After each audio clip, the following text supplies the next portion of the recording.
저는 이제 엉뚱미술 수업을 하면서 제가 교육관에서도 이 세 가지를 좀 강조를 했었는데요. 일단 아이들이 눈으로 보는 시각적인 측면이 굉장히 강하기 때문에 눈으로 보고 관찰하는 시각화에서 시작을 해서 아이들의 상상력과 창의력을 크게 끌어올릴 수 있도록 도움을 주고, 그리고 어린이의 미술이 언어적으로 표현이 잘 될 수 있도록 제가 수업을 준비를 해왔었는데요. 어제도 어떤 아이가 저한테 물어보더라고요. 선생님, 저는 보고 그리는 건 잘하는데 상상하는 건 어려워요. 그랬더니 그 옆에 아이가 그러더라고요. 선생님, 상상하는 건 저는 굉장히 잘하거든요. 그런데 저는 그림 그리는 게 너무 어려워요. 이렇게 이야기를 해요. 세상에 똑같은 얼굴을 하고 있는 사람이 없듯이 각자 가지고 있는 색깔이 다르거든요. 지금 영등미술학교에 있는 아이들이 미술을 전공을 하거나 예술가가 될 아이들은 아직은 아니기 때문에 그 아이들이 가지고 있는 이런 생각들을 끌어올려서 상상력과 창의력이 사실 미술을 직업으로 하고 예술가가 되고 디자이너가 되는 사람들한테만 도움이 되는 건 아닌 거거든요. 오히려 상상력과 창의력이 논리적으로 사고하는 것이기 때문에 사회 쪽이나 이공계 쪽 사람들에게 도움이 훨씬 더 많이 되는 부분이라고 생각합니다. 그래서 동시에 미술, 교양 수업인 미술을 뿐만이 아니라 다른 영역에도 도움을 많이 주고자 제가 좀 준비를 해봤습니다.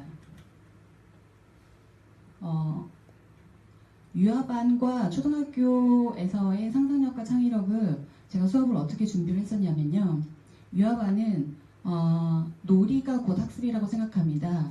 보통 저희가 지금 엉뚱미술학교에서 5살부터 7살을 유아반이라고 하는데, 실제로 창의성이 가장 인생에서 많이 발달하는 시기가 4살부터 7살이라고 시작을 해요. 사람마다 시작하는 시기가 다른데, 그리고 이 창의성이 가장 완성이 되는 시기가 13살이라고 합니다. 그러면 저희가 지금 수업을 하고 있는 초등 저학년반이 이 13살의 저학년반과 고학년반 이 13살에 해당하는 부분인데요. 사실 10살만 지나가고 나면은 상상력과 창의력이 도움이 되는 수업을 엄마들이 많이 좀 줄이고 영어나 수학으로 많이 집중을 한다고 합니다.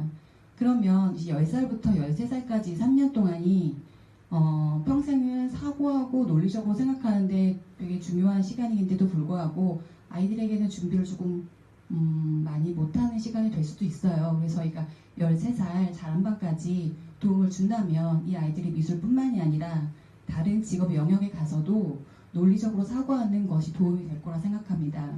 일단 5살 어린이들은 7살과 굉장히 많이 다르더라고요.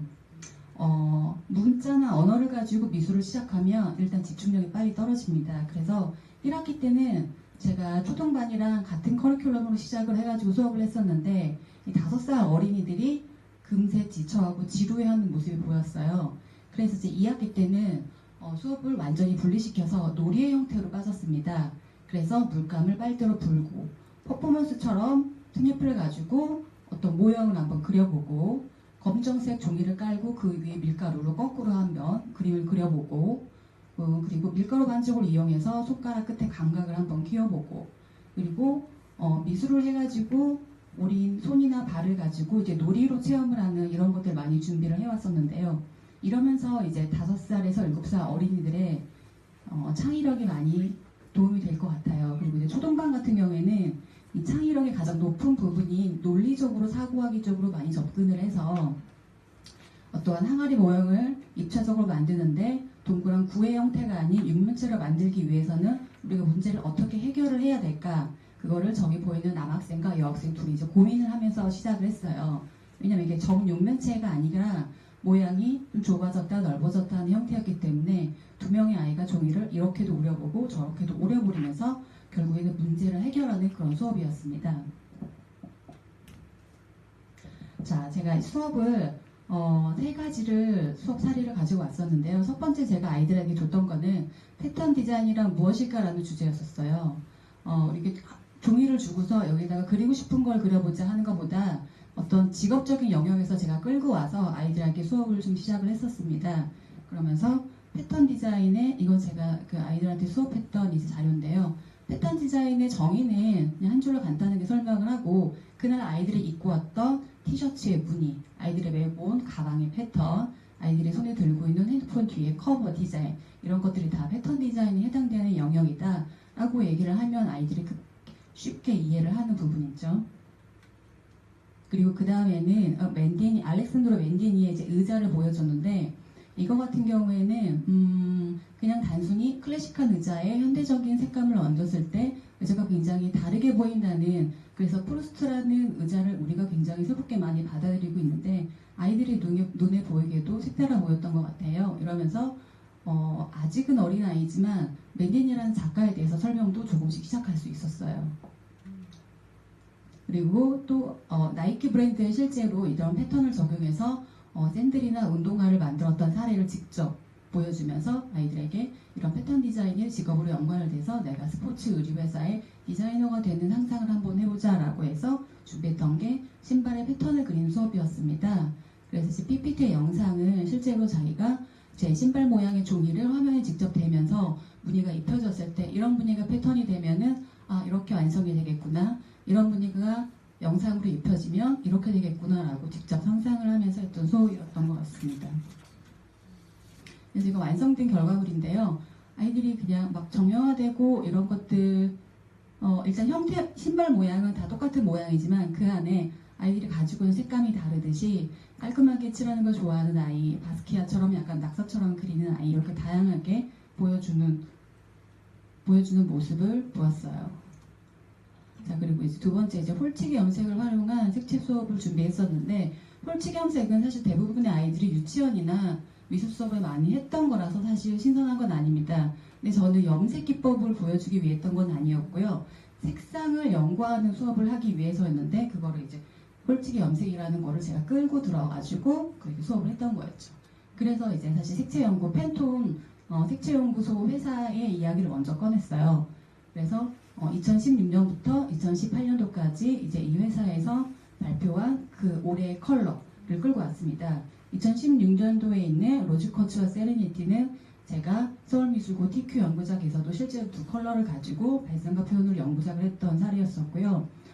작년에 2017년도 그리너리가 사람들한테 희망을 주는 컬러였다면 올해 울트라바이올렛 올해의 컬러는 사람들에게 약간 미래적이고 미래지향적인 것을 도전하라라는 뜻이 좀 담겨있는 그런 컬러입니다. 그래서 작년에 올해의 컬러로 주어졌던 것과 약간 연관성이 있고 조금 더 발전된 내용이라고 볼 수 있는데, 이 울트라바이올렛이 푸른빛을 도는 보라색인데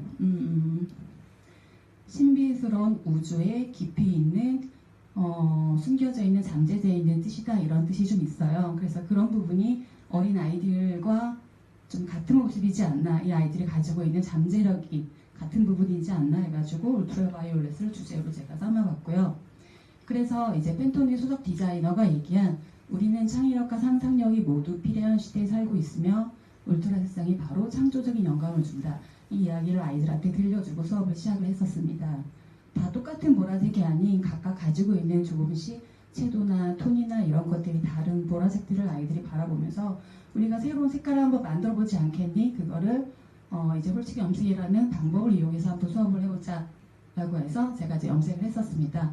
여러 가지의 푸른색과 보라색과 붉은색을 섞어가지고 만들어진 색에 이름을 붙여보자고 했을 때 아이들이 굉장히 재미있어 했었어요. 특히 남자아이들 같은 경우에는 굉장히 이름을 길게 많이 붙이더라고요. 무슨 알렉산드로 2세 무슨 어쩌고 이러면서 무슨 유럽의 무슨 백장님처럼 이름이 정말 길었는데요.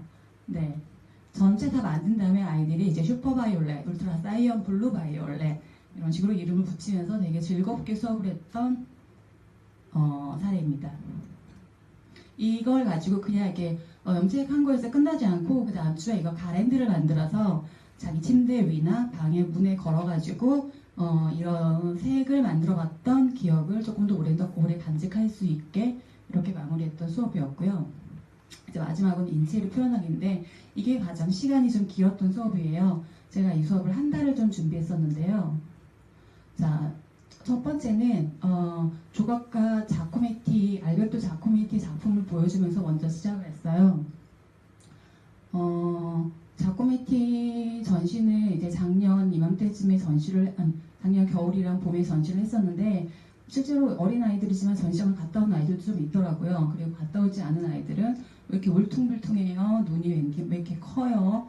좀 사람이 무서워 보여요. 이렇게 팔다리가 길어요, 선생님? 이런 질문을 했었는데 자코메티가 이 작업을 하면서 생각했던 것들을 아이들한테 이야기를 들려주면서 자신이 생각하는 것을 표현하기 위해서 이 사람이 이렇게 몸이 길어질 수도 있고 눈이 커질 수도 있다라는 얘기를 좀 해줬었습니다. 제가 한 달 동안 이 수업을 진행했다고 말씀드렸는데요. 첫 번째는 일단 인체를 크로키로 준비를 시켰어요. 돌아가면서 모델을 시키면서 아이들이 한 명씩 포즈를 짓는 것들을 각각 한 3분씩 크로키를 해보면서 그러면서 이제 인체를 연습을 했었고요. 그 두 번째 주는 아동 수업에서 많이 활용을 하는 키세이링 작품을 같이 보여주는 수업을 했었는데요. 키세이링 작품이 좋은 게 머리카락도 없고 옷도 없고 장식도 없어요. 그래서 아이들이 그림을 그리는데 어려워하는 아이들이 오로지 동작에 집중할 수 있기 때문에 아이들이 좋아하는 작가고 좋아하는 그림입니다. 그래서 전날은 글자를 하나도 쓰지 않고 자신이 전달하고 싶은 내용을 전부 다 사람의 몸의 동작을 이용해서 그렸었어요. 그리고 이제 마지막 3주차가 이제 알베르토 자코메티의 그림을 보면서 우리도 나만의 워킹맨을 한번 만들어보자 라고 해가지고 수업을 했던 겁니다. 공예용 철사는 굉장히 유연하고 움직임이 강하기 때문에 벤치가 없어도 움직일 수 있어요. 그래서 이걸 이용해서 인체를 만들고 점토를 이용해서 살을 붙이고 그리고 아크릴 물감으로 채색을 하면서 어떤 아이는 선생님 제가 꼭 예술가가 된 것 같아요 라는 얘기를 하면서 어머님도 굉장히 좋아하시더라고요. 그래서 가장 준비를 많이 했던 수업이었습니다. 그렇게 해서 나오던 결과물이었고요. 네, 그렇게 해서 발표를 마치겠습니다.